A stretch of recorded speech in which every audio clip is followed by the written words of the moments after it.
kapasitas bagi pengurus dan relawan P2TP2 Kabupaten Karawang. Ya Allah, ya Qadiyal Hajat, berikanlah kami kekuatan, kesabaran dalam melaksanakan setiap aktivitas yang kami jalankan, dan semoga kegiatan hari ini diberikan kelancaran, kemudahan, dan membawa manfaat bagi kita semua. Ya Allah, ya Tuhan kami, hanya kepadamu lah kami memohon dan hanya kepadamu lah kami berharap. Rabbana atina fid dunya hasanah wa fil akhirati hasanah wa qina adzabannar.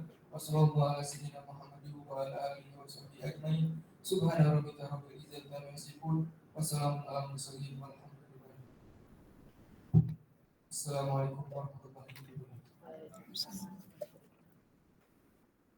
Acara selanjutnya laporan ketua panitia yang akan disampaikan oleh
Oke, baik, dimulai aja ya.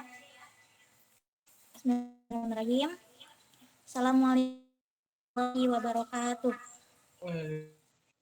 Warahmatullahi wabarakatuh.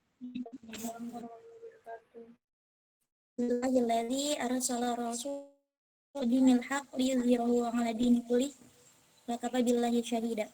Asyhadu an la ilaha illallah wahdahu la syarika lahu wa asyhadu anna Muhammadan abduhu wa rasuluhu la nabiyya wa rasula ba'da amma ba'du. Yang terhormat kepada dosen tercinta kita, yaitu Ibu Rina Marlina, dan yang saya sayangi teman-teman sekalian. Baik, sebelumnya perkenalkan, kita dari kelompok 1. Saya Sarmila sebagai moderator, dan ada rekan-rekan saya, yaitu Bintang Dermawan dengan NPM 22 106 310 50 116. Lanjut, yang kedua yaitu Farha Syadidah dengan NPM 22 106 310 50 122. Dan ada saya sendiri dengan NPM 22 106 310 50 128. Dan yang terakhir ada Sofi Nadia Putri dengan NPM 22 106 310 539. Baik, pada kesempatan kali ini kita bakal mempresentasikan hasil tugas kita, yaitu hakikat manusia dan pengembangannya. Langsung saja ke pemateri pertama, yaitu Bintang Dermawan. Kepadanya saya persilahkan.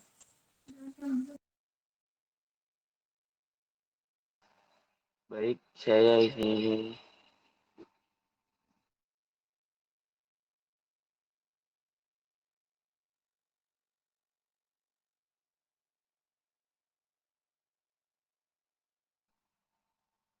saya ingin menjelaskan tentang mengapa dunia pendidikan mempelajari hakikat manusia dan pengembangannya.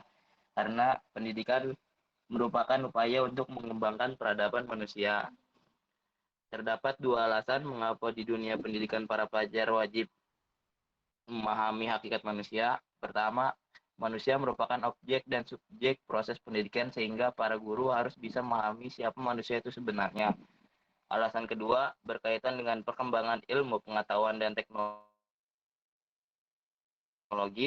Selanjutnya, sifat hakikat manusia.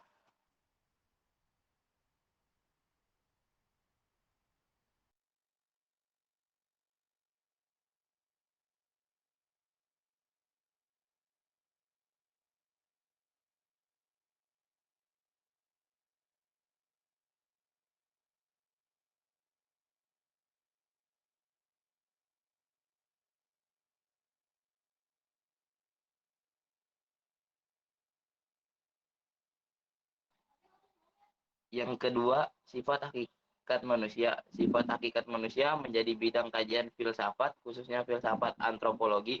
Hal ini menjadi keharusan oleh karena pendidikan bukanlah sekedar soal praktek, melainkan praktek yang bertandasan dan bertujuan. Filosofis normatif bersifat filosofis karena untuk mendapatkan landasan yang kukuh diperlukan adanya kajian yang bersifat mendasar, sistematis, dan universal tentang ciri hakiki manusia. Bersifat normatif karena pendidikan manusia mempunyai tugas untuk menumbuhkan sifat hakikat manusia tersebut sebagai suatu yang bernilai luhur, dan hal itu menjadi keharusan. Terima kasih.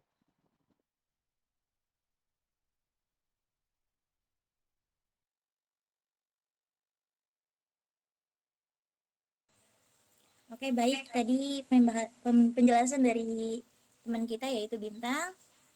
Lanjut ke pemateri kedua yaitu Sophie Nadia Putri. Kepadanya saya persilahkan. Selanjutnya, saya akan menyampaikan materi tentang sifat hakikat manusia, di mana sifat hakikat manusia ini merupakan ciri khas atau karakteristik dasar yang membedakan antara manusia dengan makhluk lainnya. Sebagai contoh, seperti pada hewan, meskipun antara manusia dengan hewan memiliki kemiripan, terutama jika kita lihat dari segi biologisnya. Contoh pada hewan mamalia. Nah, salah satu contoh hewan mamalia yaitu ada orangutan, di mana orangutan juga memiliki tulang belakang sama seperti manusia. Bisa berjalan tegak, melahirkan, bahkan bisa menyusui sama seperti manusia. Next.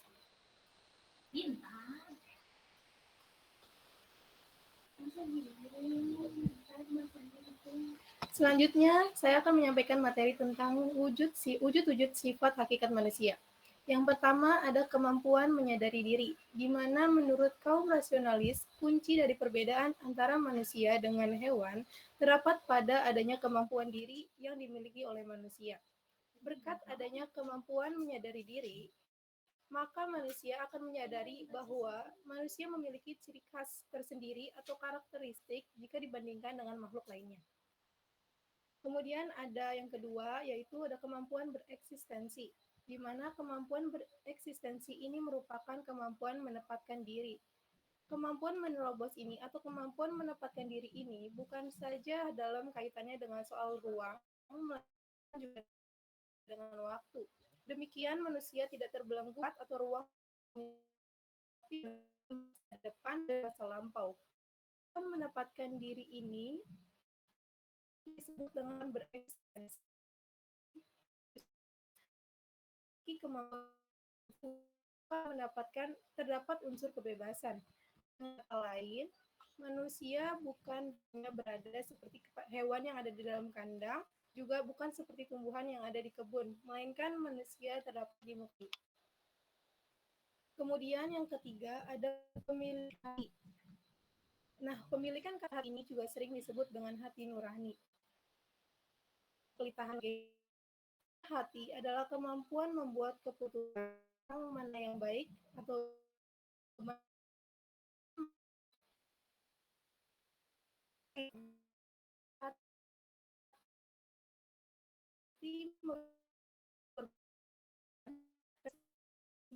ditempuh dengan melatih akal kecerdasan dan kepekaan emosional.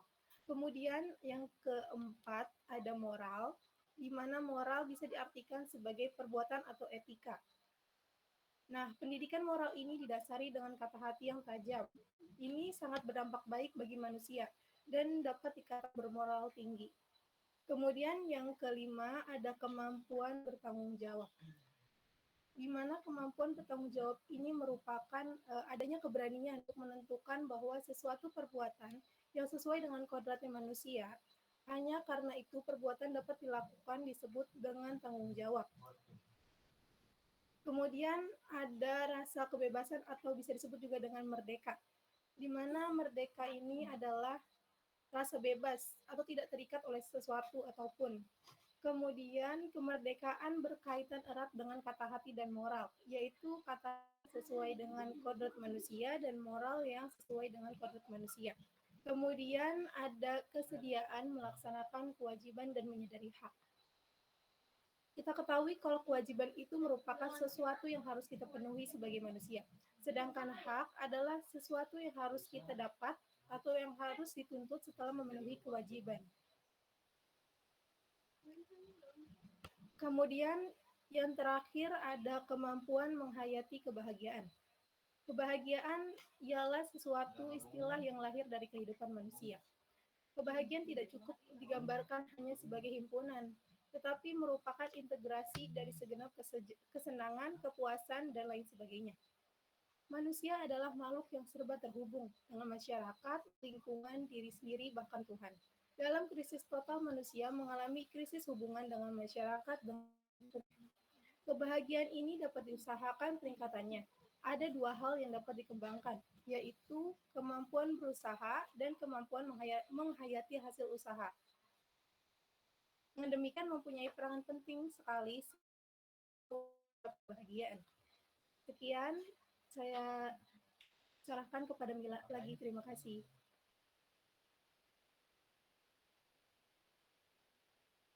Lanjut ke pemateri yang ketiga yang akan dibawakan oleh saudari Farhah. Kepadanya saya persilahkan.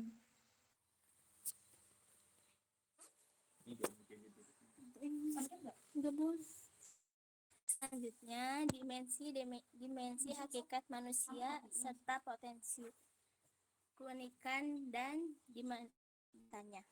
Ada 4 macam. Yang pertama, dimensi keindividuan. Leisen mengartikan individu sebagai orang seorang, suatu yang merupakan suatu keutuhan yang tidak dapat dibagi-bagi. Individu. Selanjutnya, individu diartikan sebagai pribadi.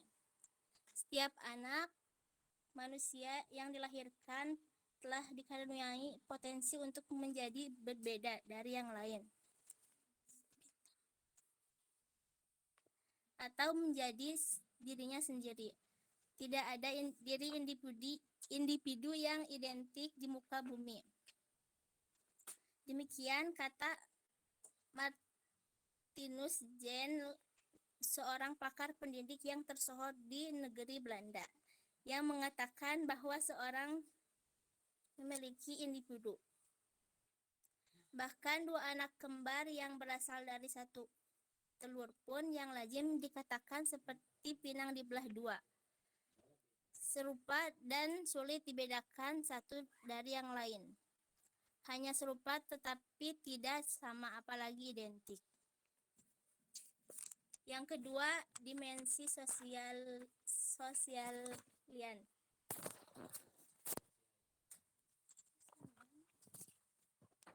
Setiap bayi yang lahir dikaruniai potensi sosialitas. Demikian kata MJ menyatakan tersebut diartikan bahwa setiap anak dikaruniai benih kemungkinan untuk bergaul. Artinya, setiap orang dapat saling berkomunikasi yang pada hakikatnya di dalamnya terkandung unsur saling memberi dan menerima. Yang ketiga, dimensi sosialan.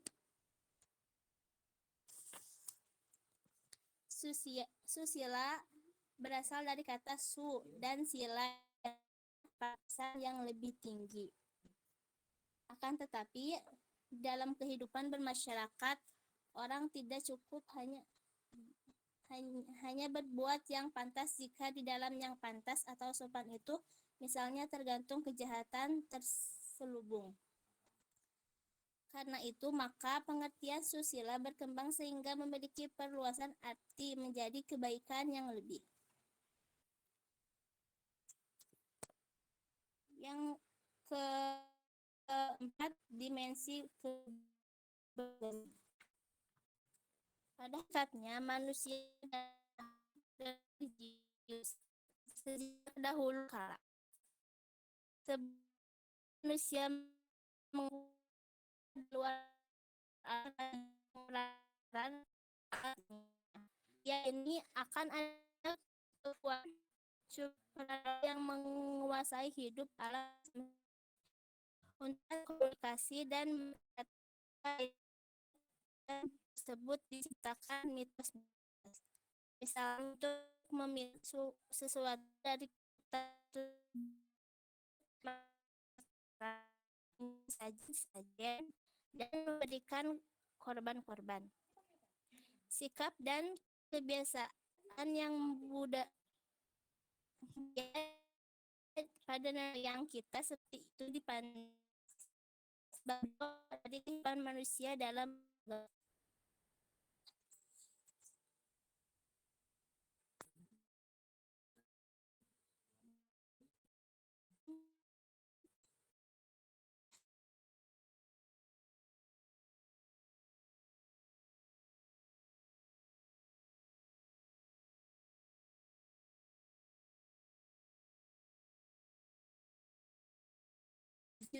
mengenai hakikat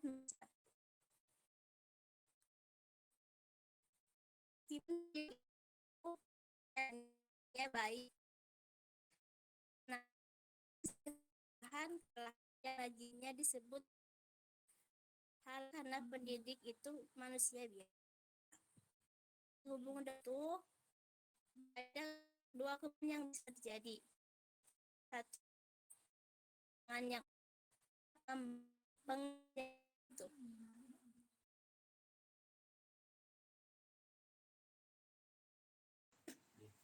Baik, dari sendiri mengenai yang utuh dan pengembangan yang tidak utuh.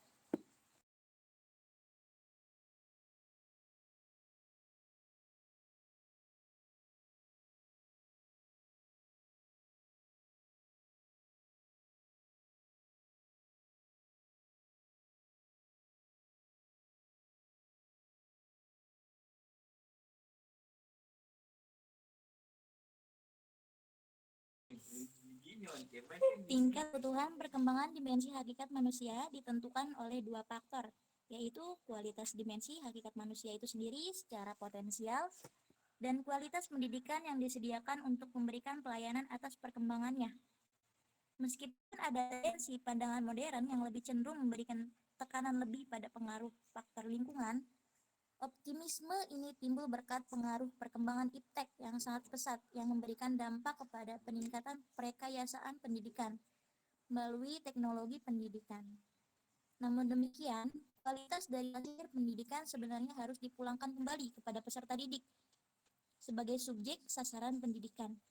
Pendidikan yang berhasil adalah pendidikan yang sanggup menghantar subjek didik menjadi seperti dirinya sendiri selaku anggota masyarakat. Selanjutnya, pengembangan yang utuh dapat dilihat dari berbagai segi, yaitu wujud dimensi dan arahnya.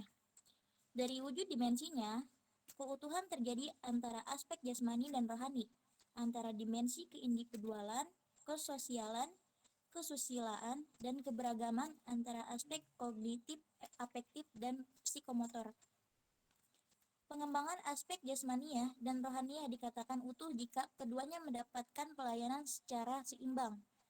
Meskipun diakui bahwa nilai manusia akhirnya ditentukan oleh kualitas berkembangnya aspek rohaniahnya seperti pandai, berwawasan luas, berpendirian teguh, bertegak, dinamis, kreatif, terlalu memandang bagaimana kondisi fisiknya. Namun demikian keutuhan pengembangan aspek fisik tidak boleh diabaikan. Karena gangguan fisik dapat berdampak pada kesempurnaan pengembangannya, keutuhan pengembangan dimensi hakikat manusia dapat diarahkan kepada pengembangan dimensi keindividualan, kesosialan, kesusilaan, dan keberagaman secara terpadu.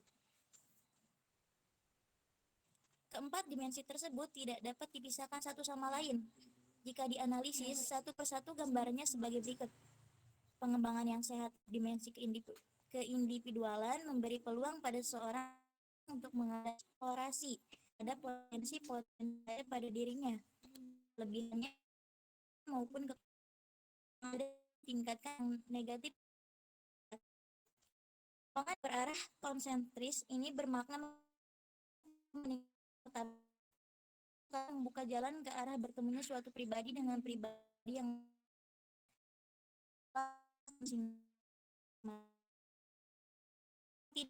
tidak utuh. Pengembangan yang tidak utuh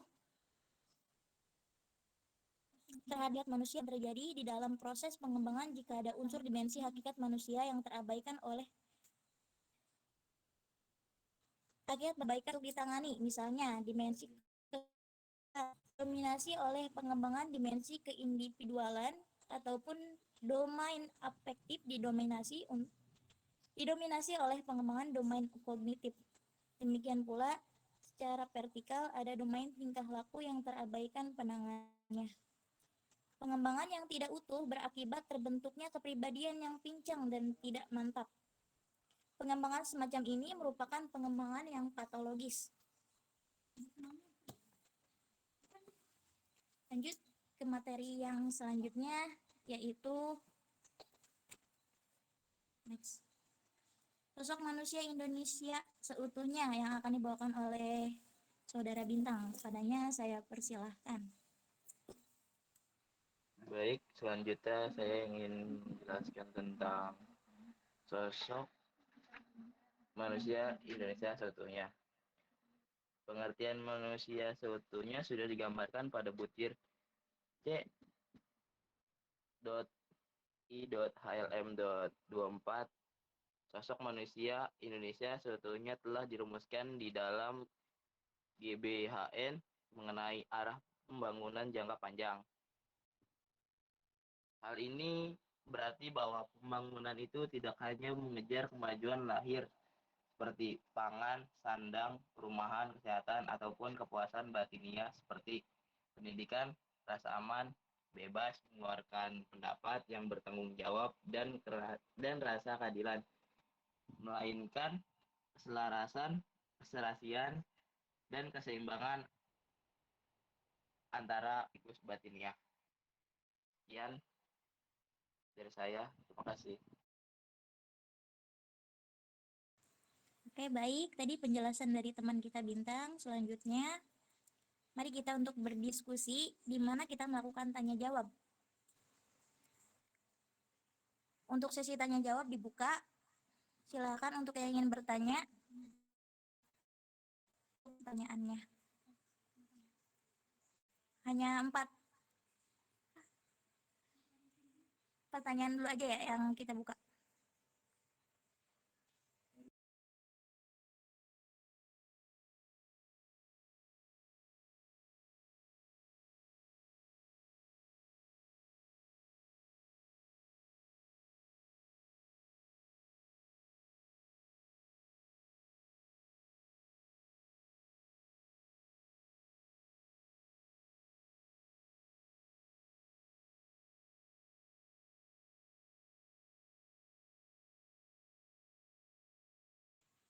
Oke, baik. Kepada Resa Septiani dipersilahkan untuk bertanya.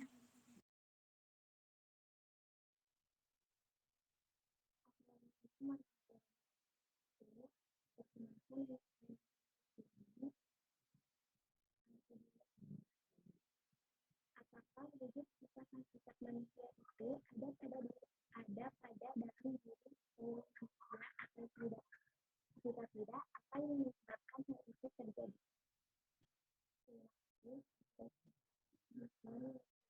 Mohon maaf, kurang terdengar.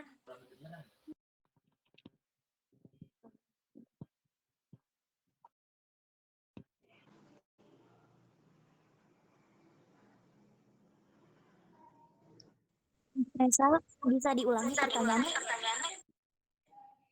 Assalamualaikum warahmatullahi wabarakatuh. Perkenalkan, nama saya Resa Septiani. Izin bertanya, apakah wujud sifat hakikat manusia itu ada pada dalam diri seluruh manusia atau tidak? Jika tidak, apa yang menyebabkan hal itu terjadi? Terima kasih. Wassalamualaikum warahmatullahi wabarakatuh.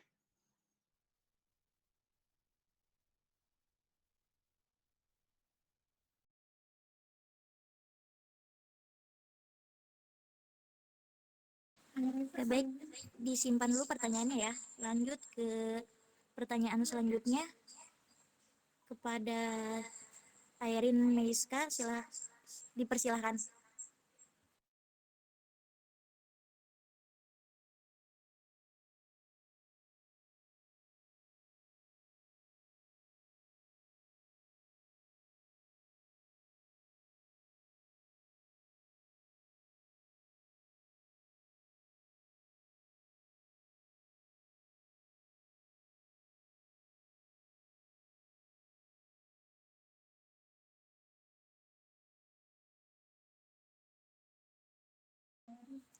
Oke, baik, lanjut ke pertanyaan selanjutnya. Pak Airin, dipersilahkan. Atasnya, saya ingin bertanya mengenai tadi yang diri kita sebagai sosok orang Indonesia gitu, yang memiliki hak untuk mendapatkan pendidikan, yaitu rasa aman ya tadi, yang sesuai yang dipresentasikan. Mau nanya aja sih, undang-undang kan maksudnya teh pasti ada kejelasan dalam undang-undangnya dan undang-undangnya nomor berapa gitu kan maksudnya. Dan kalau seandainya memang kita kita tidak memiliki hak tersebut atau malah yang merasa tidak aman, merasa tidak mendapatkan pendidikan, apa sih konsekuensinya? Apakah ada solusinya? Kasih. Cukup jelas tidak?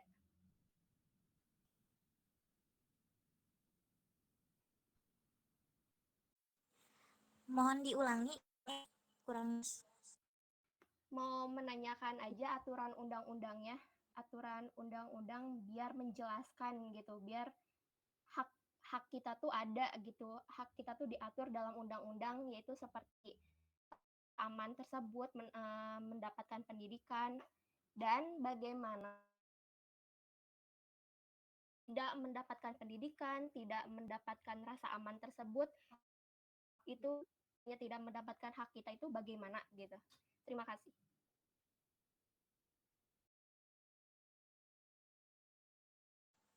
Oke, lanjut ke pertanyaan yang keempat kepada Saudara Fahrul Purnama, dipersilahkan untuk bertanya.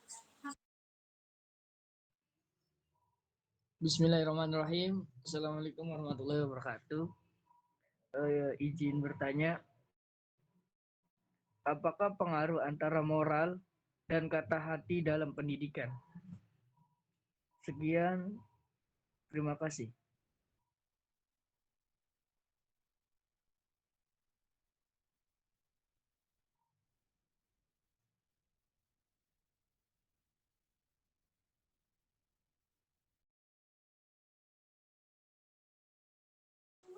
Untuk Saudara Fahrul, mohon diulangi pertanyaannya.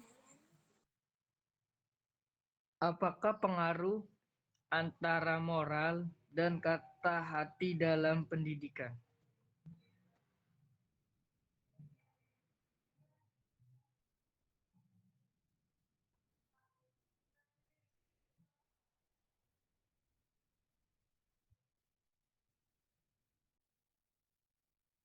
Baik, terima kasih atas pertanyaannya.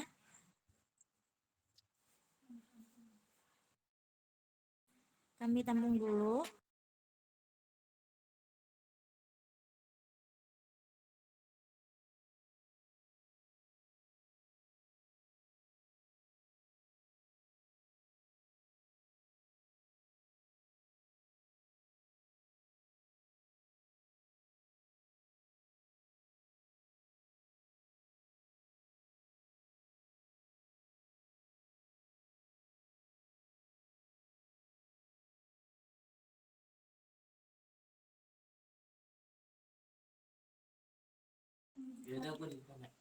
Pertanyaan yang keempat ingin dijawab oleh Saudara Binta.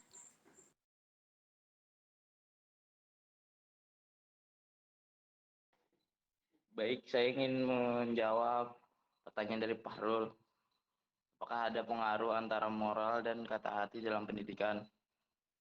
Ada, karena itu saling berkaitan. Pikirkan itu akan berpengaruh terhadap moral kita sendiri. Ngerti nggak, Fahrul? Terus gimana penjelasannya? Bisa diberi contohnya gitu gimana?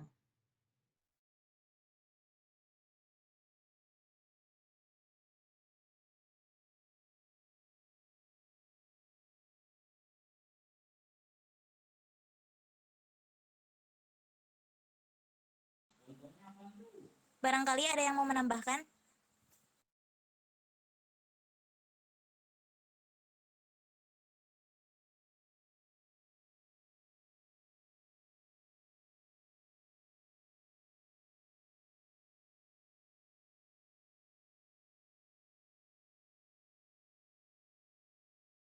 Untuk Fahrul, contohnya itu kejujuran ya, Rul.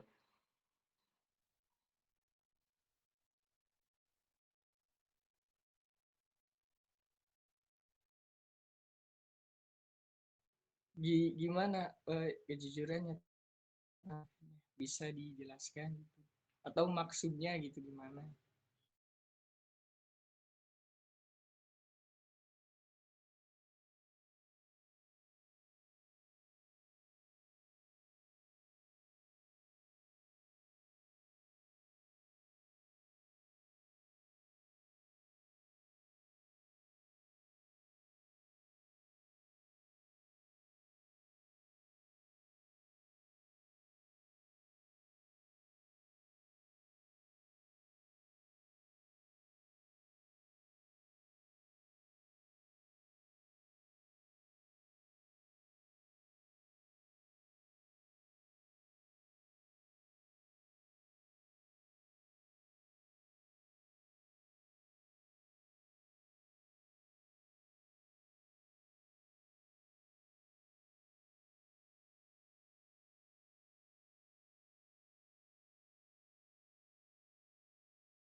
Mohon maaf, lanjut ke soal selanjutnya ya.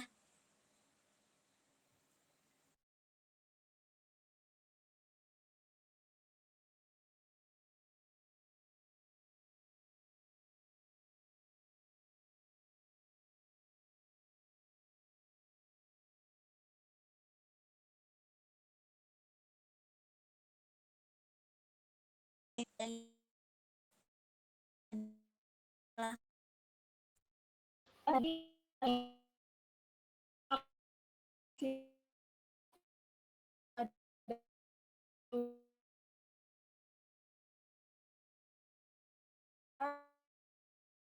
pastinya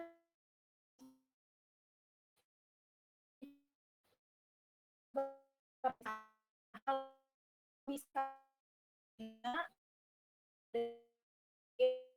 kemudian faktor mungkin tingkat pendidikannya dan lain sebagainya.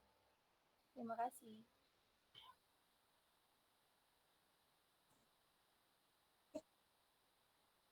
Apakah sudah jawabannya? Terima kasih.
Kemudian banyak lembaga Sudah lain yang selesai. menangani permasalahan yang sama tapi belum berkolaborasi dengan baik. Jadi saya pikir juga poin berikutnya kita coba mengembangkan penanganan kasus.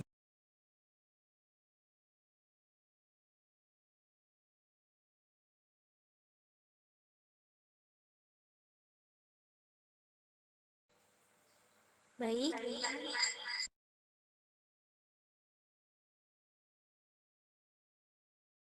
Pertanyaan selanjutnya dari Saudari Eri yang akan dijawab oleh Farhah. Padanya dipersilahkan.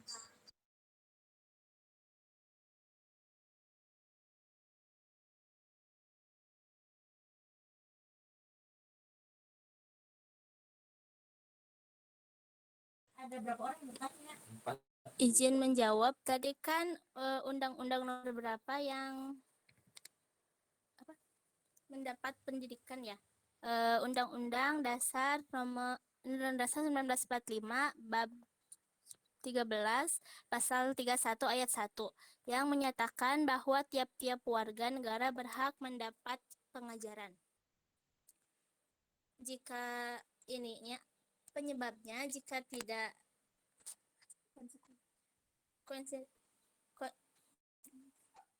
jika tidak ya yang terjadi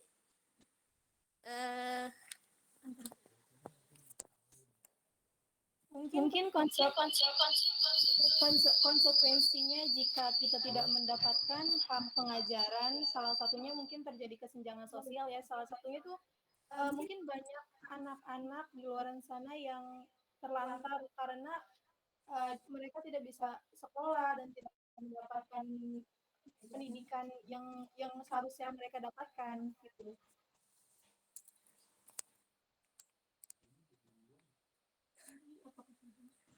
Bagaimana Eri? Apakah sudah cukup jawabannya? Maaf, mau itu dulu sedikit lagi. Kalau seandainya berarti solusinya untuk sosial tersebut bagaimana ya?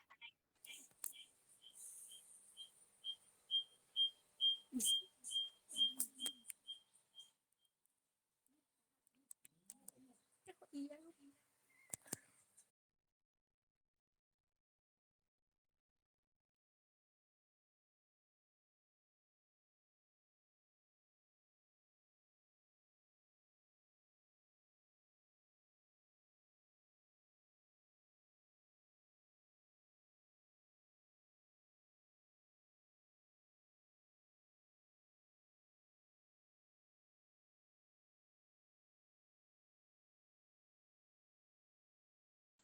Barangkali ada yang mau bantu jawab?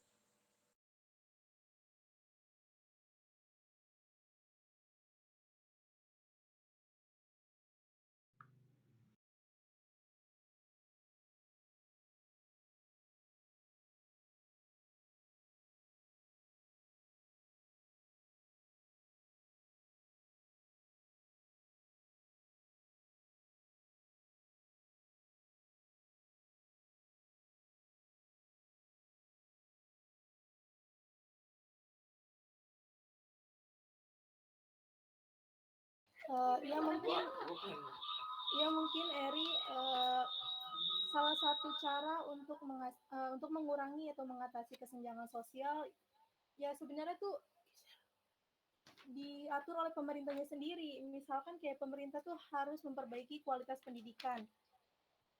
Dengan memberikan fasilitas atau akses internet di daerah-daerah yang masih tertinggal, kemudian bisa juga pemerintah dengan meningkatkan fasilitas kesehatan, baik tenaga medis maupun pelayanannya. Kemudian pemerintah seharusnya melakukan pemberdayaan kelompok masyarakat seperti sering mengadakan penyuluhan atau pengarahan kepada masyarakat, sehingga masyarakat terketuk untuk mau lebih maju gitu. Gitu ya, Eri.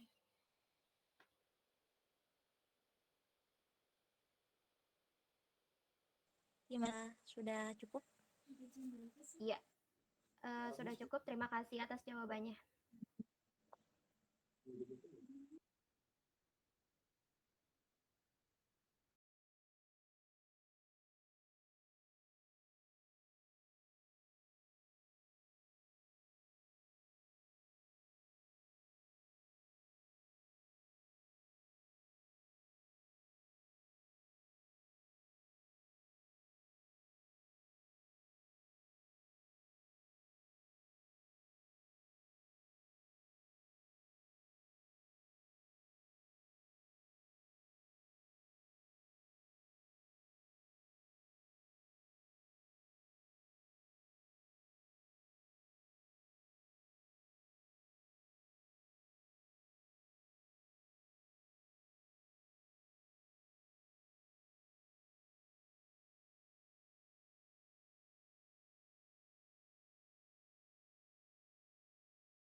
Jawaban dari pertanyaannya Airin akan dibawakan oleh Sophie. Kepadanya dipersilahkan. Ya, tadi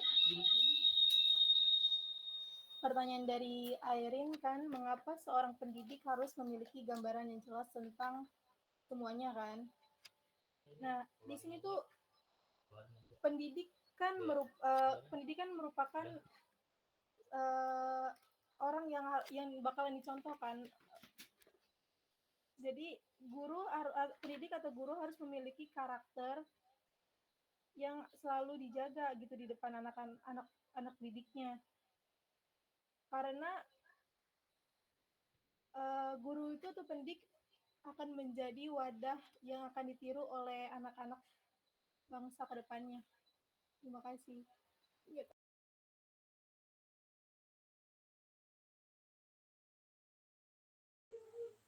Gimana, Airin? Apakah sudah cukup jawabannya?